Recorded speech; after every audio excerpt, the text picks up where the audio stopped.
Miks su kulmud on nagu kaks vihmast kurbakana? Kas sa tead, et sa seisad samba keskel nagu vihmavari, mis ei avane? Kas sa oled elus üldse tantsinud, kapten? Kas su hingeluba lubab sambat? Kas sa tahad, et ma sind treeniks? Võime alustada põlvetõstetega. Papagoi, lõpetage! See on käsk, see on ametlik käsk! Miks su kulmud on nagu kaks vihmast kurbakana? Lilli, kas sa tead, et sa seisad samba keskel nagu vihmavari, mis ei avane? Kas sa oled elus üldse tantsinud, kapten? Kas su hingeluba lubab sambat? Kas sa tahad, et ma sind treeniks? Võime alustada põlvetõstetega. Papagoi, lõpetage! See on käsk, see on amet... Margus, kas see oli tants või kukkusid sa lihtsalt kogemata muusika sisse? Mis sa arvad, papagoi? See oli täiesti teadlik liikumine.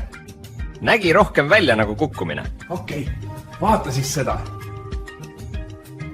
Mis toimub? Järgmine küsimus! Ei, palun ma. Küsimus 4. Mitu söörikut portaal ära sööb? Kes kuju vaiksemalt, Lilli? Mis tunne on, kui terve akadeemia sulle otsa vaatab? Kas vorm on liiga kitsas? Kes tegi sulle soengut? Mitu kilomeetrit jaksad joosta? Kõik ritta kohe, vask käsi alla, paremaga müts pähe! Oi, midagi kärssab! Mis asi see sinine ring üldse on? Mida te sinna toppisite? Kas see on lubatud?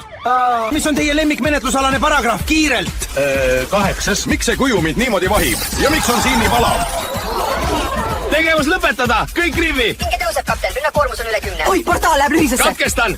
Mis asja? Mis filmivõtte plats see on? Nii, miks sa 4. küsimuse vahele jätsid? Papagoi! Nimi, vanus, lemmikkeetis! Vabandust, tee ruumi! Kuulge korrast! Kõik rivi! See asi teeb häirivaid helisid, kapten. Uks, nimi ja sünniaasta! Miks? Ma ju töötan siin. Vastake! See kuju hakkab keema! Kõik rahu, mina võtan ohjad. Oi, portaal läheb lühisesse! Keegi ei liiguta.